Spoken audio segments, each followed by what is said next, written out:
Gimana Mas Kira? Terkait dengan bolehkah pejabat untuk kaya, itu pertanyaan menarik sekali karena mengandung satu refleksi filosofis yang relevan untuk kita saat ini. Kalau menurut saya tidak. Nggak boleh kaya? Tidak. Okay. Realitas politik untuk jadi pejabat, untuk jadi anggota DPR itu butuh orang kaya Mas, karena modalnya ya logistiknya harus. Padahal di kita tidak bolehnya adalah membuat kelompok eksklusif atau karena motornya atau apa. Misalnya kita sepeda nih. Daripada untuk beli motor, lebih baik dia menjadi bapak asuh dari orang-orang miskin. Berat ini bos. Tinggian kita salah tamu bos.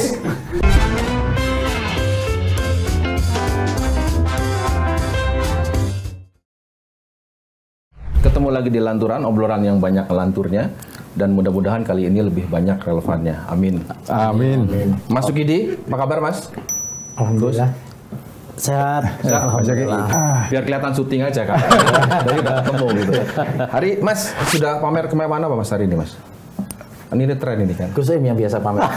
Kalau Zaki jelas nggak ada yang dipamerkan. Kemewahan. Kita hari ini diminta bicara soal fenomena politik, sosial yang kita baru saja dikagetkan oleh peristiwa kemewahan anak seorang pejabat di Direktorat Jenderal Pajak dan juga kekerasan yang dipertontonkan secara terbuka. Jadi mungkin hari ini ada Mas Sukidi, seorang pemikir kebinekaan yang banyak sekali menulis di harian Kompas, termasuk di acara unggulannya Kompas Gramedia. Kakak seri. Baru sekali tapi belum di launching Mas. Maaf. Mas Sukidi, jadi makanya kita buat program ini untuk mengobati kekecewaan Mas Sukidi kalau gagasan nggak launching. Silakan Mas Sukidi, kalau ada komentar soal ini apapun ini bebas kok Mas intinya. Silakan Mas Sukidi. Ya, terima kasih Mas Yogi. Siap. Pesannya satu Mas, jangan serius-serius. Iya betul. Betul. Jadi saya nggak bisa serius kan? Nggak bisa. Kalau Mas Sukidi boleh serius berarti. Enggak, ngomong dulu aja, baru nanti komentar. Silakan, Mas Sukidi. Pertama, ini menjadi keprihatinan nasional. Karena apa? Karena para pemimpin sekarang tidak begitu menjiwai keteladanan dari para pendiri bangsa. Para pendiri bangsa itu memberikan teladan untuk hidup sederhana, tapi mereka melahirkan pikiran-pikiran besar tentang Indonesia. Nah, pemimpin sekarang itu hidupnya bermewah-mewah, tapi sebenarnya dengan pikiran yang kerdil. Itu kenapa? Gara-gara, ya karena sekarang kan semua serba instan ya. Politik aja kan transaksional, ya Zak ya? Iya. Saya kalau ngomong transaksional harus ke Zaki, karena ya apa-apa aja dihitung. Kesini aja dia lapor istrinya, bensinnya berapa, kira-kira. Ya biar tahu aja Mas. Ini kan nggak apa-apa kan, nggak diedit juga nggak apa-apa kalau ini fakta. Ya Zak, gimana Zak?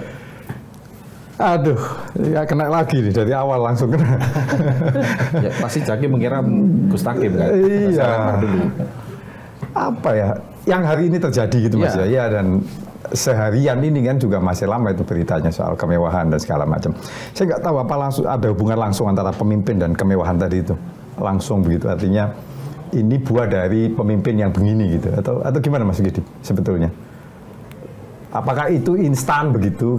Hari ini kita menonton kemewahan karena buah dari ketiadaan kepemimpinan yang benar atau apa gitu misalnya Mas Gidi? Ya itu menarik sekali. Saya menduga bahwa para pemimpin sekarang ini tidak membaca dan tidak memahami dan bahkan tidak menjiwai sekalipun sedikit pun perjuangan, keteladanan, kesederhanaan yang telah diteladankan oleh para pendiri bangsa. Sehingga ada satu gap yang cukup besar gitu, kesenjangan yang begitu besar gitu. Kalau baca mungkin baca kali Mas. Saya tidak yakin. Kalau baca, tapi misalnya baca ya, tapi mereka tidak mampu mengkontekstualisasikan apa yang menjadi amanah dari para pendiri bangsa untuk memajukan Indonesia Raya ini. Tapi pertanyaannya gini Mas Gidi, apa yang salah dengan pamer kemewahan? Nah, ini menyuarakan istana Mas. Betul. Wakil istana. Teman-temannya mewah-mewah Mas. Iya. Sering cerita tapi temennya. Ini menurut saya pertanyaan Anda itu mengingatkan saya pada Kiai Haji Wahid Hasyim. Kelasnya. Ya. Kelas pertanyaannya Kiai Haji Wahid Hasyim. Karena beliau puasa sunnah. Terutama untuk ikut merasakan penderitaan yang dirasakan oleh rakyat-rakyatnya.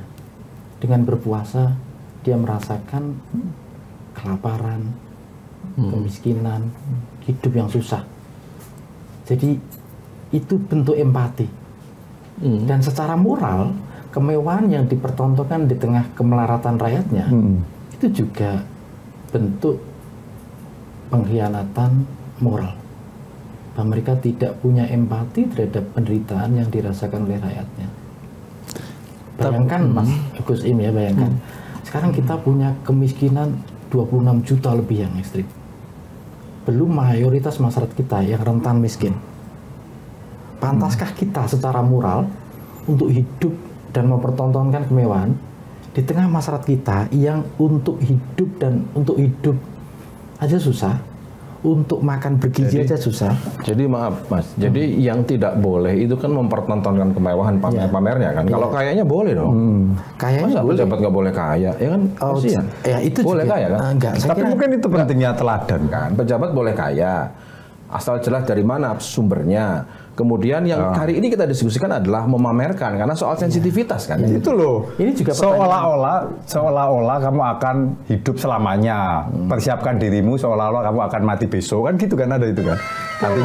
Artinya mengejar duniawi itu tetap penting. Kan ada tuh hadisnya tuh. Kok jadi religius begitu tadi? Ya enggak, ini kan sama apa?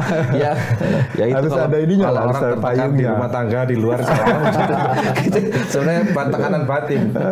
Dia itu jarang ke kantor loh Mas. Kantor ya harus izin Ini aku istri. salah. Saya kira ke kantor untuk acara ini ya. Iya. Untuk acara ini. Iya. Ini Jadi acara yang begitu Mas? favorit. Iya, gimana Mas? Gimana Mas? Terkait dengan bolehkah pejabat untuk kaya? Ya. Itu pertanyaan menarik sekali karena mengandung satu refleksi filosofis yang relevan untuk kita saat ini. Kalau menurut saya tidak. Nggak boleh kaya? Tidak. Oke. Karena apa? Karena negara itu bukan tempat arena bisnis untuk memperkaya diri. Oh gitu. Negara dan pejabat publik, kekuasaan itu adalah spirit Tunggu pengabdian. sebentar, penonton yang nggak setuju boleh komentar. Iya, iya. Namanya Mas Sukidi. Iya, tidak boleh kaya. Kalau Anda ingin kaya, Anda sebaiknya menjadi pengusaha. Tapi kan banyak itu yang dapat apresiasi. Kalau pejabat bilang saya sudah kaya, jadi kalau saya masuk, Iya, saya gimana pasti ya? tidak akan ngambil apapun. Misalnya Kan ada gitu. seorang ya contoh aja mudah-mudahan ya diaminin lah, mudah-mudahan relevan ini. Gus Taki mungkin anak orang saudagar, anak pedagang, udah kaya raya lah. betul, Tiba-tiba ditunjuk oleh presiden Berkhidmat, sebagai staf khusus kan eselon 1 itu. Iya. Terus mungkin nggak boleh hanya gara-gara dia kaya sebelum jadi pejabat. Saya akan memberikan kerangka dulu. Iya. Kerangka pertama adalah memberikan satu guideline bahwa negara ini bukan tempat untuk mencari kekayaan. Nah, karena apa? Karena seringkali itu yang disalahpahami. Seolah negara ini menjadi arena bisnis yang untuk memperkaya diri maupun usahanya. Dan itu yang kita Berarti kritik keras. Benar kalau Tapi realitas politiknya itu. karena supaya nggak boleh kaya. Karena apa? Karena para pendiri Republik ini Jadi curhat nih. Ini dikat loh. Pribadi banget ini. Bukan realitas politik untuk jadi pejabat, untuk jadi anggota DPR itu butuh orang kaya Mas, karena modalnya ya logistiknya harus. Padahal di kita itu ada ini produser itu Vidi itu dia pindah karena pengen kaya dapat insentif gitu, nggak boleh kaya loh. Iya, saya tidak setuju itu. Nggak setuju. Karena apa? Karena spirit bernegara, spirit negara-negara itu adalah spirit pengabdian. Ini Mas, Karena itu pengabdian itu harus disertai dengan satu ketulusan bahwa kesejahteraan itu diperuntukkan untuk publik. Dan karena itu kenapa republik ini disebut, negara ini disebut republik. Karena orientasi pertama dan utama adalah kesejahteraan publik. Nah, sekarang publik ini tidak sejahtera, tapi Pejabatnya sejahtera. Ini Gus jadi Taki, ini sudah menyalahi. Gus Taki diem aja kayak minder gitu loh ngomong kayak Gus nggak apa-apa Gus santai aja Gus. ini masuk Gidi refleksinya. minder gitu loh. Ini kan pasti Ngomong refleksi ya, kaya-kaya. Mas. Iya. Refleksi atas mungkin pas zaman masuk Gidi lama di Amerika sana atau ini berangkat dari keprihatinan hari ini. Kalau di sana gimana di sana? Pejabatnya kaya-kaya atau gimana? Ya kan biasa aja kan. Tapi dia sensitif nggak ketika sedang rakyat susah nggak memamerkan dia atau gimana? Kaya karena sekarang negara maju. Oh. Amerika udah menjadi negara maju dan standar kehidupannya juga udah cukup baik. Tentu saja kita ingin kaya, tapi bagaimana memperoleh kekayaan itu? Tapi bayangkan ya kalau pejabat ingin terlibat mengelola negara, motifnya adalah untuk memperkaya diri. Oh, kalau mau itu setuju. Ya, kalau itu saya setuju. maksudkan Tapi adalah bukannya memang hari ini banyak politisi kita, elit politik kita yang memang orientasinya seperti itu, Mas. Justru itu yang keliru. oh jadi anggota DPR supaya naik Punya derajatnya, akses ekonomi. akses. Ini pengalaman empirik Mas gitu. Karena teman-temannya itu banyak juga yang Saya begitu. tidak setuju. Yang Justru itu yang perlu kita kritik secara publik. Karena apa? Karena misi utama mereka untuk terlibat dalam penyelenggaraan negara adalah untuk mewujudkan keadilan dan kesejahteraan sosial bagi seluruh rakyat Indonesia. Itu utopis nggak sih, Mas, sebenarnya? Enggak, saya kira tidak. Ini amanah utama dari para pendiri bangsa dan inti dari sila Pancasila itu sendiri. Sorry, saya agak meloncat. Berarti Anda setuju ya dengan Bu Sri Mulyani yang melarang tiba-tiba klub motor? Setuju. Setuju ya? Setuju karena itu Kan nggak dilarang ya? Bukan soal dilarang. Nggak ada undang-undang yang melarang nggak ada itu. yang salah. Oh, Iya. itu kan ekspresi kecuali kalau dia motor-motor tiap hari. memang gitu. tidak ada undang-undang, Iya. tetapi dalam kehidupan sosial kita punya panduan moral Oh. dan panduan Etik ini ya? yang mengetuk nurani kita untuk memberikan satu kepekaan terhadap kondisi masyarakat kita secara umum. Yang tidak bolehnya adalah membuat kelompok eksklusif atau karena motornya atau apa? Misalnya kita Bayangkan sepeda nih. daripada untuk beli motor, Ya. lebih baik dia menjadi bapak asuh dari orang-orang miskin. Berat ini bos. Tinggian kita salah tahu bos. ini. Salah tahu. Berat ini bukan ngelantur ini. Kita udah akhirat ini kita. Enggak kalau Aku jadi mikir ulang nih kalau mau jadi ikut-ikutan jadi pejabat ya gitu kan. Lah tapi kan memang ini rencana ke sana, ada rencana itu. Rencana ada. Oh. Pejabat apa dulu tapi kan ada RT, RW kan gitu apalah Cak. ya boleh. Tapi nggak apa-apa lah. Dari Ini kan RT kita dulu belum nggak sepakat. Iya. Ini baru pemikiran masukin. Makanya kan gini. Jadi selama ini kita ada yang salah dong Mas dengan perilaku politik kita hari ini misalnya. Memang perilaku politik kita kan satu lebih berorientasi pada orientasi ketamakan pada dunia. Nah, bukan pada compassion to all, memberikan spirit kasih sayang kepada sesama. Ya, ketamakan itulah yang menjelaskan kenapa para pejabat yang sudah kaya sekalipun dia tetap berorientasi untuk memperkaya. Iya. Sehingga orang-orang kaya yang akhirnya atas nama penyelenggara negara tetap ingin menumpuk kekayaannya karena aspek human greedy. Dan itu yang membuat mereka akhirnya terjebak pada perilaku koruptif itu. Exactly. Dan ingat ya, perilaku koruptif itu juga termasuk konflik kepentingan. Negara harus kita letakkan sebagai regulator Presiden yang kita netral. itu orang kaya sebelum jadi presiden, minimal pengusaha mebel lah. Iya. Ya kan? Ya, Karena kalau nggak kaya makan nggak di bisa kaki membiayai lima. running politiknya. Kadang-kadang makan di mana itu kan apa nggak cukup sebagai contoh. Presiden Jokowi loh ya minimal yang dipertontonkan di media loh ya. Makan di kaki lima ya kan. Makan di bukan yang mewah-mewah, bajunya juga cuman Iya. Kota-kota lengan panjang putih ya. Tapi kan itu pencitraan kan. Kan kita nggak tahu berapa isi rekeningnya kan. Ya nggak tahu lah. Nggak, maksudnya gini loh. Saya tidak ikut-ikutan. Gini. Jadi Nggak. menurut Bukan sih terlalu pencitraan. berani Ada ya. habitus namanya, istilahnya habitus. Iya. Bertanya ke kawan-kawan di Solo saat Pak Jokowi jadi wali kota, ya memang begitu perilakunya. Teman-teman di istana juga begitu bilangnya. Iya. Yaitu maksud saya gini loh. Saya khawatir aja, ini seolah-olah nih pelanturan nih benci banget sama semua pejabat. Padahal pejabat, contoh ya, ketika dia menjabat eselon 3 saja, dia sudah secara normatif sudah dapat tunjangan. Iya. Ketika ditanya, saya nggak bermewah-mewah, memang dapat tunjangan. Lah ini managing editornya Kompas.tv aja dapat tunjangan, ya kan? Yang resmi. Yang resmi. Belumnya nggak resmi. Ya. Saya nggak enak ada Mas Ali di sini. Jadi kita dapat tunjangan gitu Kenapa loh. Mas Ali tidak dapat tunjangan bagaimana? Tunjangan, Dia artinya menentukan itu. akhirnya ini akan kemana-mana kan bahwa kenapa ada tunjangan jabatan, kenapa ada tunjangan struktural gitu, Iya, kan salah satunya untuk itu kan gitu, untuk mendukung kegiatan.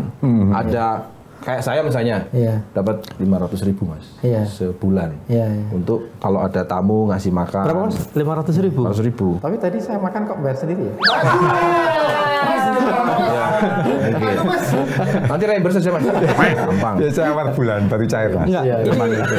Masa awal bulan kamu? Jadi 2 minggu sekali. Mas. Tapi sebenarnya ada Mas gitu. Maksud saya gini, jangan kita mesti clear dulu nih, jangan sampai wah ini mewah. Karena ada juga loh pejabat yang memang dia punya jiwa filantropis gitu, misalnya dia biasa berbagi. Bisa jadi memang motivasinya karena agama, karena saya kira semua agama apapun kan mendorong untuk melakukan perilaku sosial, kan berbagi dan sebagainya. Nah tapi atau motivasinya biar besok dipilih lagi. Dan kita itu kan dari hari ke hari itu kan bacalah cerita dongeng tentang betapa bagaimana pejabat harus kaya, karena kaya itu artinya kamu bisa bermanfaat kepada orang lain, bisa mandiri, membiayai, kan gitu Mas, selalu begitu kan? Saya tidak. Cerita-cerita yang kita Iya, dengar tapi itu kan selalu saya kira itu tidak benar sih. Kalau menurut saya pejabat harus menjiwai spirit pengabdian itu sendiri, bahwa gaji dan seterusnya itu yang cukup gitu. Karena memang itu yang bisa diberikan oleh pejabat publik, spirit pengabdian untuk kesejahteraan masyarakat. Sehingga ukuran kesejahteraan itu harus diukur sejauh manakah rakyat kecil itu sejahtera. Kalau kesejahteraan hanya terlihat pada pejabatnya, berarti ada yang salah. Dan karena itu tugas kita untuk memberikan satu kritik, satu nasihat kepada penguasa. Kita tes, Mas Widi. Ini nggak apa-apa, ini boleh. Kalau emang nanti keberatan, bilang aja diedit ke Jaki. Dari 3 capres yang muncul itu, yang muncul di survei lah. Sebut ada Mas Ganjar, ada Mas Anies, ada Pak Prabowo. Anda melihat nggak 3 orang ini kira-kira memang jauh dari kemewahan atau sebenarnya nggak masuk kriteria itu? Saya kira saya hanya tahu Mas Anies dan Mas Ganjar ya. Oke. Setidaknya kenal secara pribadi. Keduanya saya kira tidak pernah mempertontonkan kemewahan, dan keduanya lebih. Tapi mereka berpikir pakai tentang Alphard juga loh Mas. Oh ya, itu yang saya tidak lihat. Naik Alphard, ya mobil dinas sih. Naik Alphard, terus ya makan juga di restoran mewah ya kan. Ya gubernur paling tidak kan pasti ada undangan-undangan kan, undangan makan malam gitu. Maksud saya gini, ada soal kepantasan juga kan Mas. Gitu. Mungkin supaya clear yang dimaksud Mas Sukidi kan tidak mempertontonkan kan Mas, tidak kemudian gaya-gayanya berlebihan atau sebenarnya bukan hanya soal mempertontonkan, tapi lebih bagaimana kepekaan sosial itu tercermin dalam kehidupan pemimpin kita. Kenapa? Karena mau dipertontonkan tidak. Kepekaan sosial itu mestinya menjadi satu spirit yang memandu mereka untuk melihat rakyatnya gitu. Sekarang seolah-olah yang dipertontonkan tidak boleh, kalau tidak dipertontonkan boleh, tidak begitu. Mau dipertontonkan tidak boleh, diam-diam juga tidak boleh. Kalau kaya dengan cara yang benar, bukan cara yang ilegal, nggak apa-apa kan? Tapi nggak mungkin ya, dari rata-rata yang temuan kan, mosok gajinya cuma 19 tapi harta kekayaannya gaya hidupnya paling nggak dari LHKPN kasusnya kemarin disebutkan kan gaji eselon 3 itu hanya 40 sekian dengan tunjangan, tapi dia punya harta yang dilaporkan totalnya 56 miliar gitu. Tapi sebenarnya prinsip utamanya menurut saya adalah kita mengetuk nurani pemimpin untuk menjiwai spirit kesederhanaan yang telah diteladankan oleh para pemimpin bangsa. Saya kira itu pertama dulu. Karena apa? Karena negara kita sedang dalam kondisi susah. Dan kita harus memberikan satu sense of humanity. Humanity itu memberikan satu pandangan bahwa kita menjiwai penderitaan orang lain, seolah-olah itu bagian dari penderitaan kita. Tapi itu aspek gimana? Itu kalau kemudian diambil gitu ya, anunya masuk ini tadi sarannya tadi, lalu ada pemimpin yang dalam tanda kutip macak kere biar jadi prototipe masalahnya, biar menjadikan pemimpin itu kan selalu soal prototipe yang dipimpinnya kan gitu. Dan itu kan malah elektabilitasnya jadi naik kan, sederhanaan apa kan selalu itu kan. Betul sekali. Tapi kan itu lebih pada pencitraan sebagian besar kan Mas. Karena kan gini Mas, saya tidak tahu dari makanya saya tadi tanya apakah itu tidak utopis, karena misalnya gini, saya contoh sederhana, ketika saya kecil misalnya, pertanyaan orang tua adalah ingin agar anak-anaknya di desa misalnya ya jadi pegawai. Pegawai itu kan konteksnya kalau hari ini ASN ya, PNS, ASN. Kenapa? Karena kalau jadi pegawai, kamu akan hidup sejahtera. Kamu dulu cerita kalian mau jadi tentara. Kok jadi pegawai? Ini kan dia giliran ada gini army. Dia kan army look gitu kan. Mungkin cerita ke saya beda. Iya, kan kecilnya di mana Gus? Dulu di Pemalang, di salah satu desa di Pemalang sana Jawa Tengah. Kan begitu. Apa cita-cita setiap orang tua bisa saya pastikan hari itu gitu ya. Selain jadi tentara tadi gitu.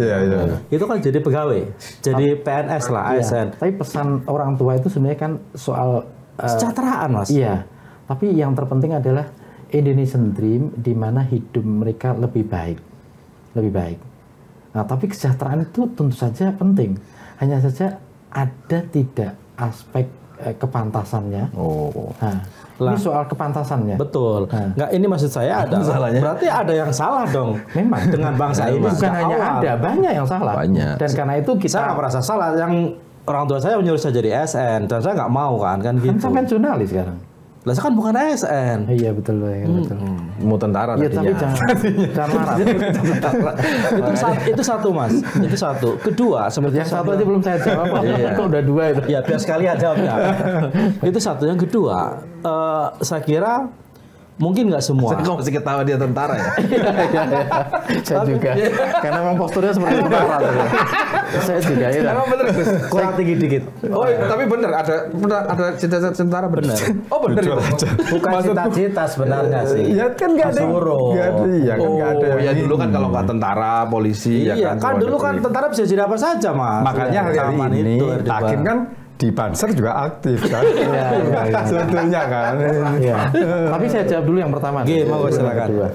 Itu sebenarnya bagian dari kalau dalam tradisi Amerika bagian yang disebut dengan American Dream. American Dream itu artinya bahwa setiap orang Amerika punya kesempatan yang sama untuk hidup layak, untuk memperoleh pendidikan yang bagus dan untuk memperoleh bukan hanya penghidupan layak, tapi juga punya rumah. Nah, itu justru impian mulia dan kita juga mestinya bergerak ke arah situ. Coba bayangin Gosim, kita ini masyarakat kita yang tidak punya rumah aja banyak sekali. Itu artinya apa? Artinya bahwa pejabat begitu. Saya juga belum punya rumah, Mas. Nah, makanya itu. Masih punya bank itu kan, Mas. Ya itu, sang apa? Tapi gini, sang apa? Nanti rahasia itu, Mas. Saya pikir tadi dia bilang, saya nggak punya rumah, yang punya barak. Gitu. Tapi gini, Mas, ketika sudah ada orang tua kan bilangnya gini, nanti kalau kamu udah gede, jadi pegawai ya, bukan jadi petani, bukan jadi pedagang, misalnya, bukan jadi yang lain, tapi jadi pegawai. Artinya apa? Artinya kan jadi pegawai itu pasti lebih jaminan sejahtera dibanding yang lain. Persepsi publik. Jaminan kesejahteraan itu dalam batas-batas kewajaran. Ya, artinya secukupnya. Nah, sementara yang sekarang itu tidak dalam kewajaran lagi. Oke. Tidak ada aspek yang saya sebut sebagai kepantasan publik.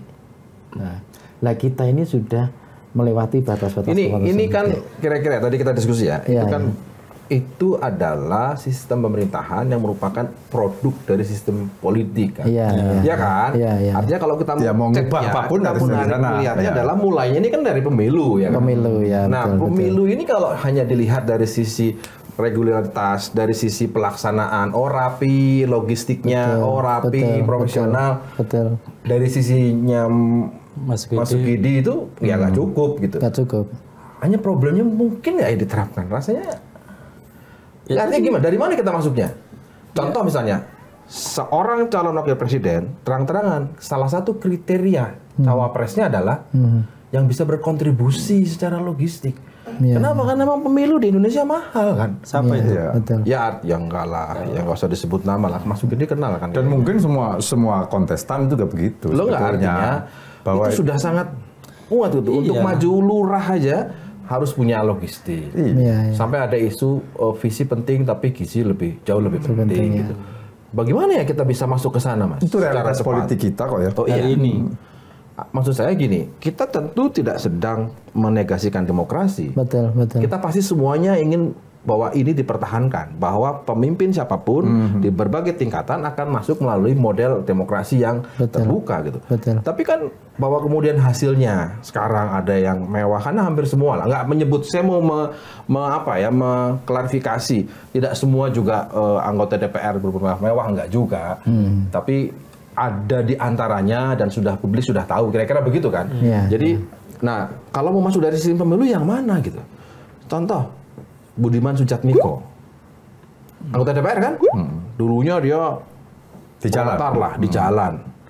Kemudian ukurannya dia, ya tetap aja ya dia harus ikut formalitas makan malam bersama jamuan DPR.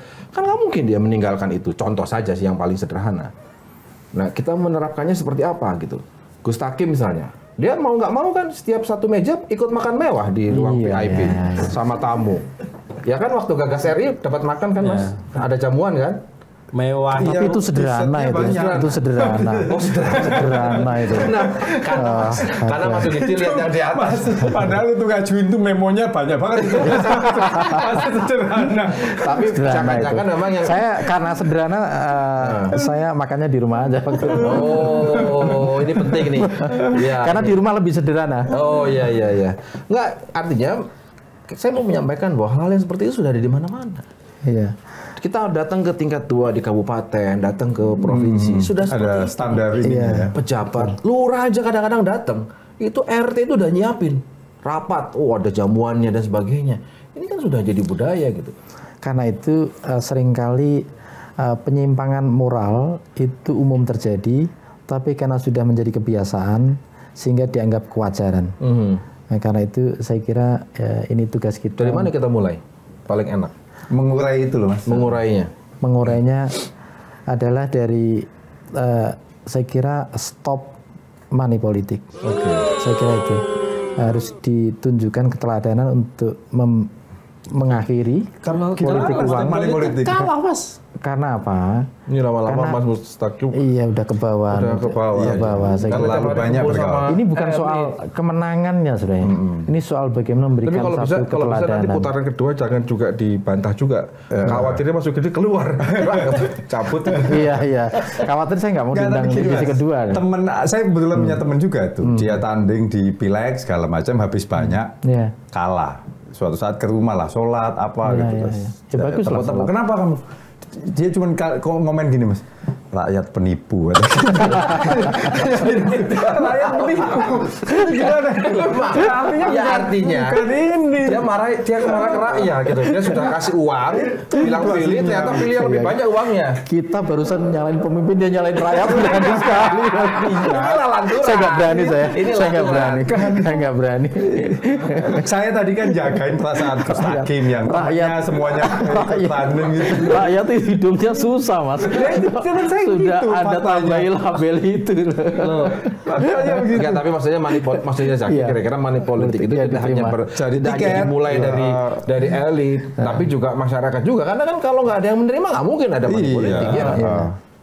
Kira-kira itu kan, artinya bukan menyalahkan rakyat. Itu kan clear tuh penelitiannya Mas Pramono Anung tuh kan, soal harga-harganya kan udah jelas tuh. Kalau di daerah sini berapa ininya amplopnya kan itu. Atau teman-teman yang running DPR kan selalu ngitung kan, saya keluar segini berarti saya pasti dapat suara segini. Itulah sebenarnya yang kita prihatinkan, karena apa?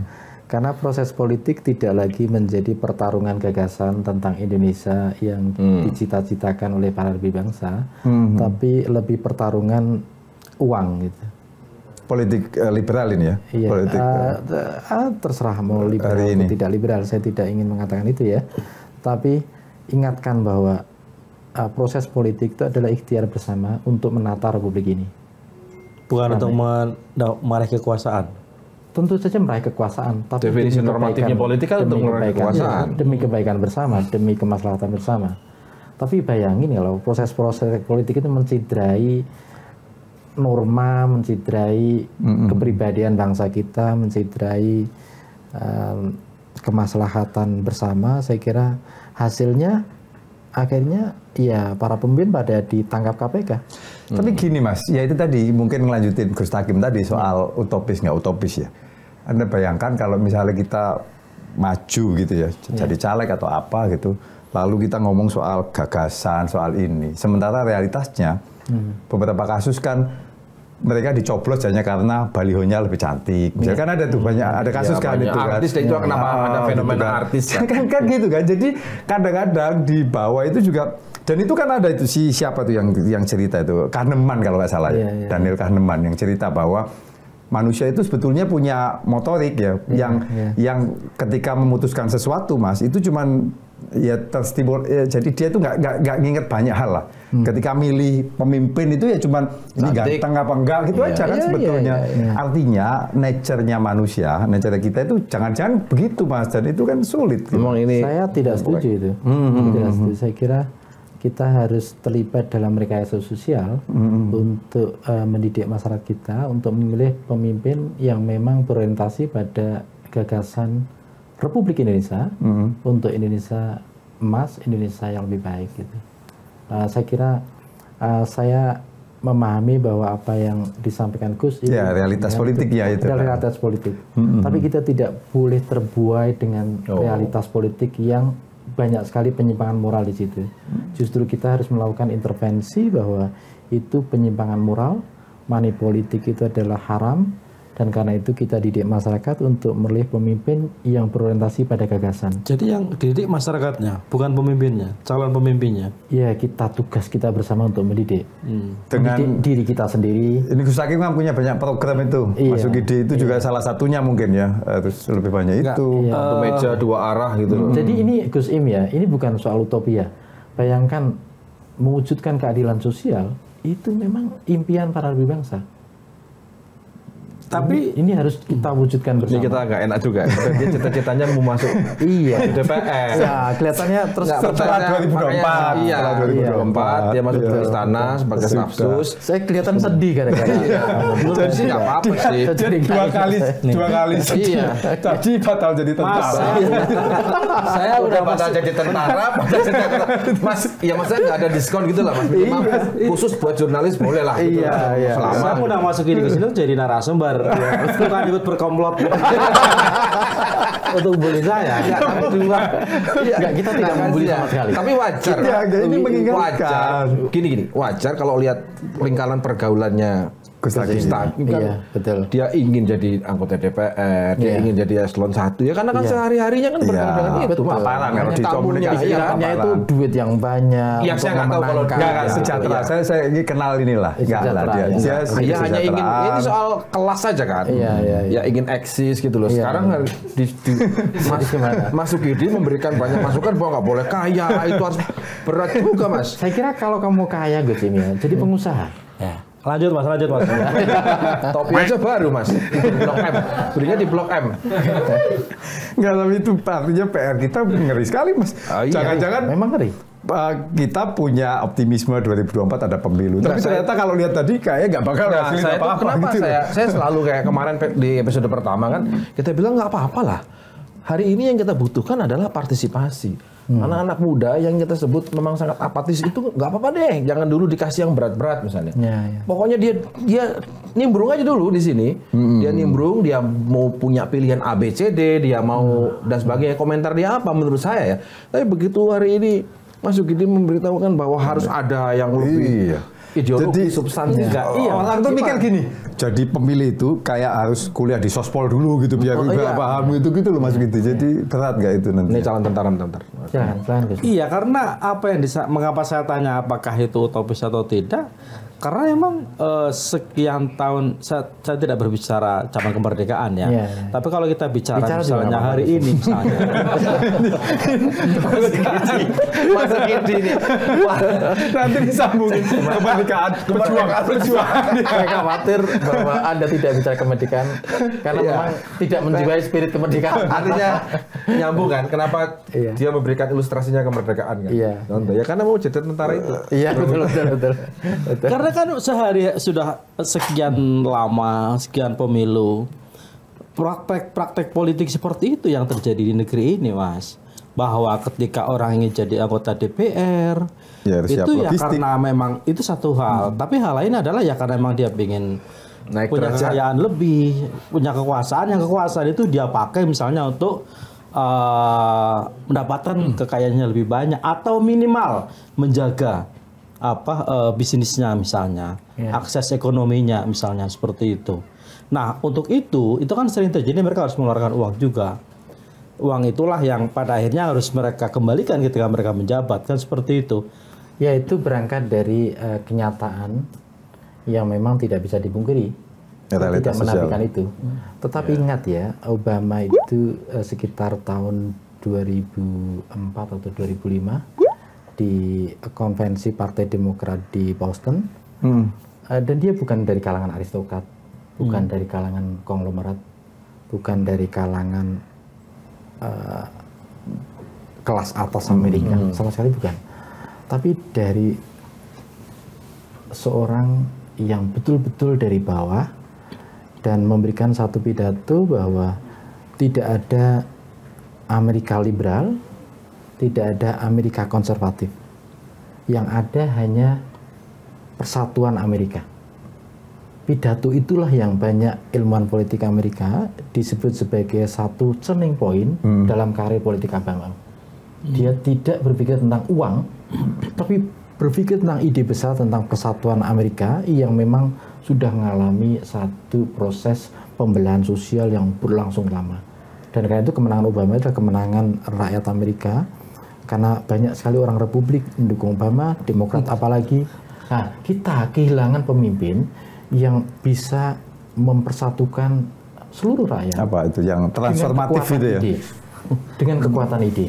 Anda ingat dari bahwa kita berharap itu. Anda ingat bahwa di Amerika, dan ini temuan Weber, ini negara menjadi besar.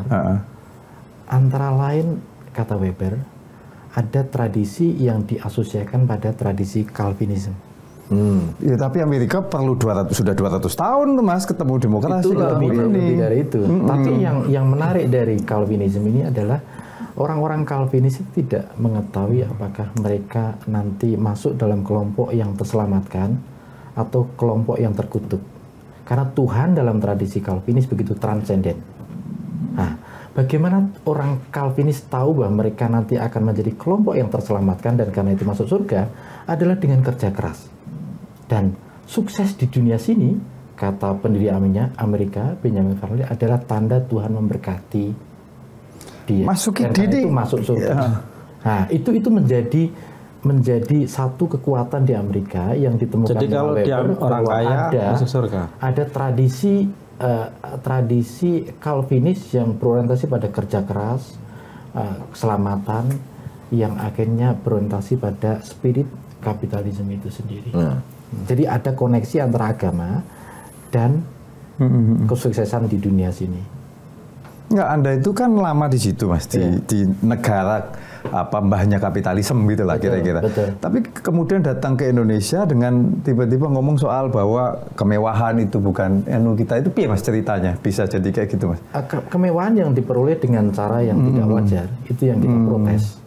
Di tengah rakyatnya yang miskin, tentu saja kita bangga untuk orang seperti Eka Cipta yang miskin dulunya dan bekerja keras akhirnya menjadi from zero to hero. Iya. Dan itu impian-impian seperti itu yang perlu kita gelorakan. From zero to zero. Bukan itu. Ada politisi yang pidato dulu. Mas Yogi terlampau jujur saya kira. From zero to zero. Kenapa Gus? Kayaknya ini kasihan pendiri cita-cita mah. Ini jadi lemes ini. Kalau edisi sebelumnya banyak ngelanturnya, ini kok banyak seriusnya. Iya, jadi udah kayak mirip pengajian ini. Oke. Ya paling tidak kalau ada yang bisa main lagi Gus. Enggak. Gini, kalau mau saya ingin agak mendiskusikan tadi soal Obama tadi misalnya, ketika dia seperti itu, dia bicara di depan rakyat yang memang sudah melek secara politik, yang sudah terdidik. Sudah merdeka 200 tahun itu. Dan merdeka sudah lebih lama dari kita. Di kita Mas mungkin kalau ada caleg seperti itu atau ada calon kepala daerah seperti itu, nggak dapat suara Mas. Iya. Ini real politik loh ya. Itu kan realitasnya iya. Tapi paling tidak Mas Sukidi itu mengingatkan kita lah. Iya, paling tidak masih tetap mengingatkan bahwa ya kelak ya harus dipikirkan. Harus ada yang bersuara kan. Iya. Harus ada Kalau yang misalnya Gus Taki mau maju dengan model politik uang ya nggak apa-apa, silakan aja Gus. Oh jangan. Oh jangan. Karena ini jangan menjerumuskan dia semakin ke jurang kesesatan. Ya. Kita harus mengingatkan dia bahwa setelah diingatkan beliau tetap memilih jalannya, itu urusan dia. Urusan dia dan Tuhan. Ya, karena itu tadi, karena kita tadi dibuka dengan soal kemewahan anak pejabat di Direktorat Jenderal Pajak, dan saya yakin juga itu anak bikin kekerasan kan nggak mungkin disuruh bapaknya, nggak mungkin juga kan. Ya artinya kita tuh melihat bahwa bahwa setelah itu muncul karena ada era sosmed sekarang akhirnya ketahuan, baru kita punya wacana bahwa iya memang pejabat yang sedang kita diskusikan ya. Tapi pesan terakhir Anda itu mengingatkan saya pada Ibu Teresa. Jikalau Anda ingin merubah dunia, pulanglah, cintai keluarga dan didik mereka dengan baik. Tuh Zak, dengerin Zak. harus direnungin itu. Kalau di kita nggak perlu pakai Teresa karena dia pasti pulang kalau nggak pulang. Saya kira kita bentar Mas, belum selesai. masih penasaran. Belum. Kalau Edisi ketiga. Mas Gede belum clear ini penjelasan. dia mau maju. Maju saya kira. Dan perlu fatwa dari saya. Bukan topinya udah beli mahal-mahal baru masa cuma durasinya gitu loh. Karena memang tujuan dia ingin dapat kamu bilang ke tetangganya topiku baru, nanti lihat aja gitu. Jadi kan hari ini praktek politik kita itu kan seperti itu gitu ya, transaksional, bahkan jenengan di salah satu tulisan itu jadi industri misalnya. Politik adalah bagian dari industri di itu Mas Budiman di negeri ini. Temannya Mas Budiman lah ya. Iya. Nah, artinya apa? Artinya bukan teman, saya kadernya beliau. Ada yang salah. Ada yang salah kan berarti. Ini kalau Mas Budiman datang bubar gitu. Menurut Mas Sukidi gitu loh.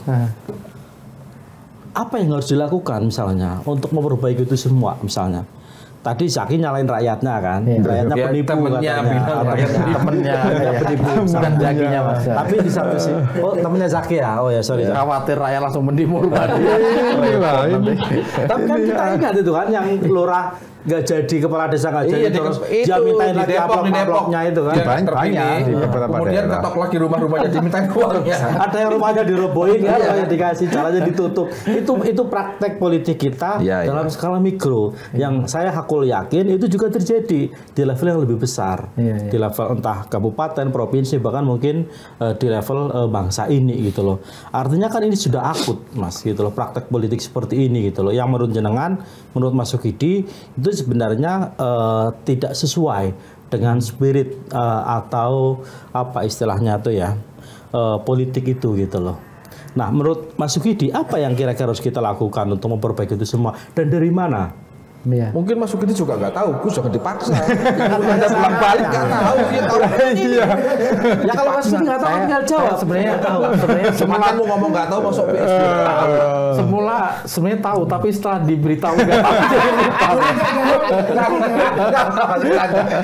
Ya kayaknya sepertinya ada intensi maksa supaya kita sepakat hari ini boleh pakai. Ya karena bangunan yang dia impikan runtuh semuanya tadi dulu, pengen jadi ini, pengen jadi. Karena diingetin oleh Mas Sukidi, meskipun itu ya mungkin kita juga harus bilang terima kasih ya. Wis langsung aku dodolan jaket ae.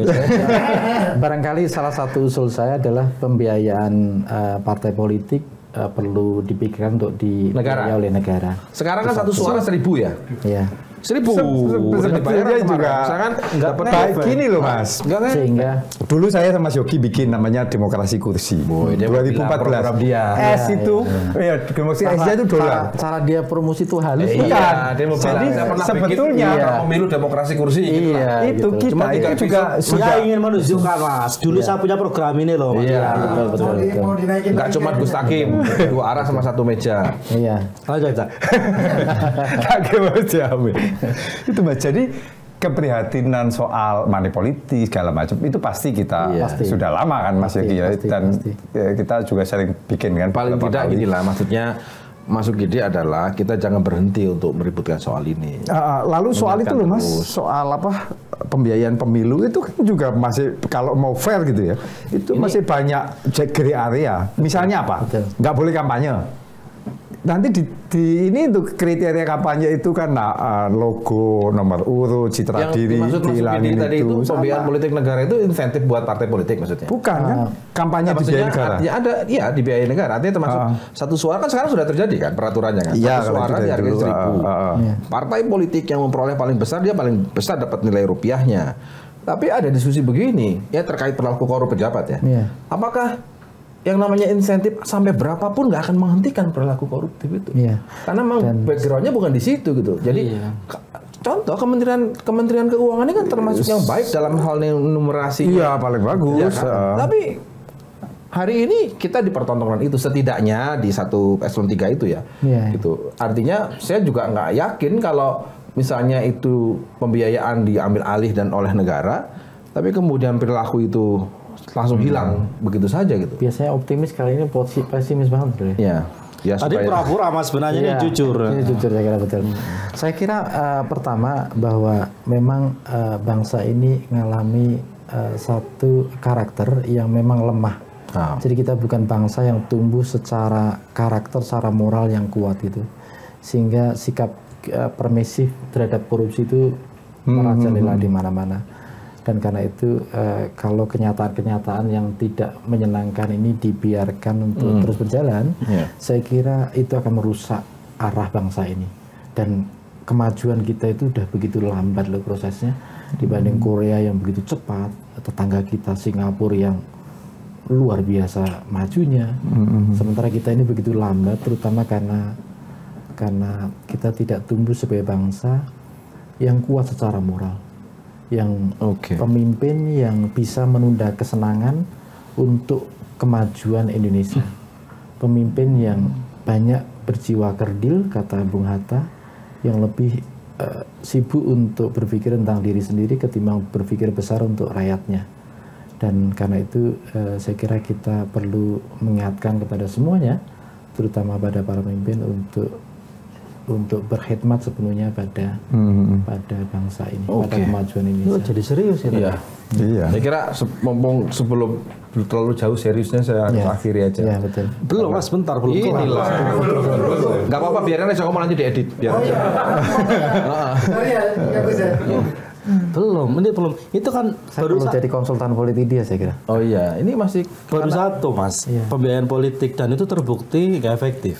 Itu udah dilakukan kan, insentif satu suara 1.000 atau berapa saya lupa persisnya sekarang, itu terbukti nggak efektif karena itu hanya membiayai dalam tanda kutip sekian persen lah dari operasional, baru operasional. Sementara kita berada di satu kondisi di mana money politik ini sudah berakar gitu loh. Artinya biaya yang dikeluarkan partai misalnya untuk sekedar bikin logo, bikin poster, kampanye, iklan di TV, itu yang lebih besar adalah yang biaya money politiknya itu misalnya. Satu kepala berapa, walaupun kata temannya Zaki ujung-ujungnya rakyat. Gitu loh. Nah, bagaimana mengubah mindset perilaku yang tanpa bermaksud menyalahkan rakyat ya? Saya kira harus dimulai dari pemimpinnya. Jangan harus ngasih dimulai dari pemimpinnya. Stop money politik. Nggak ngasih nggak dipilih mas. Ya kan justru kalau semuanya nggak ngasih kan ya pilih yang mana? Kalau semuanya nggak ngasih maksudnya, meskipun nggak mungkin kita realisasikan dalam waktu dekat, tapi paling tidak maksudnya masukin itu dimulai dari elit yang memang dia punya gawe lah kira-kira begitu. Betul sekali. Kalau masyarakat kan ya namanya dikasih ya pasti akan, dia ada kebutuhan juga, dia ada kebutuhan ya dia pasti ambil. Saya kira kita bicara soal kemewahan, kita bicara soal perilaku yang menjadi contoh teladan itu satu hal, dan kita sudah banyak bicara ini meskipun kita nggak tahu benang merahnya di mana, karena memang intinya adalah kita mau bilang bahwa pemilu itu jangan jadi satu-satunya sandaran bahwa ada pemilu bisa mengubah perubahan. Iya betul. Karena harus dimulai dari individu elit-elit politik itu sendiri. Kalau di publik sih memang udah nggak ada anggapan itu mas. Pemilu ya pemilu. Terus ini mau nutup salah ya. Ini mau nutup ya. Iya mau closing kok buset tuh balik begini. Lanjut. Ya wes kacung lanjut Gus. Pokoknya tutup dewe lah Gus. Enggak, karena kan di publik udah ada apa ya, semacam ada gium seperti itu, Mas. Alah, mau pemilu mau enggak, kita tetap pedagang ya pedagang. Mau pemilu mau enggak ya kita tetap cari duit sendiri. Publik selalu seperti itu loh.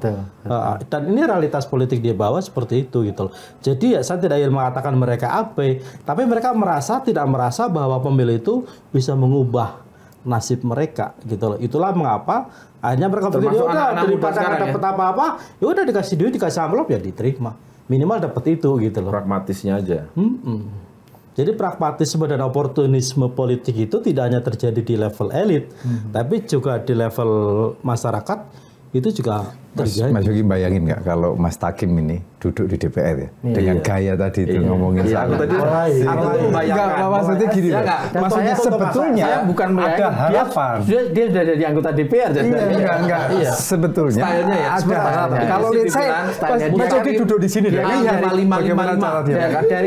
Dari tadi kan bersikuku untuk mempertahankan bahwa money politik itu ya realitas politik. Saya yakin tadi dia di rumah ngaca. Iya kan? Kenapa tadi kamu dipotong? Karena ada bagian yang udah latihan belum ya. Kasihan Kemas ya. Jadi sebelum kemana-mana saya kasihan Kemas ya. Ya kan? Ketemu lagi di lanturan, yang lanturnya pasti mudah-mudahan ada relevansinya. Dan kita tidak tahu topiknya apa karena tergantung dari produsernya. Sampai jumpa, lanturan, ngelanturnya pasti, relevannya belum tentu.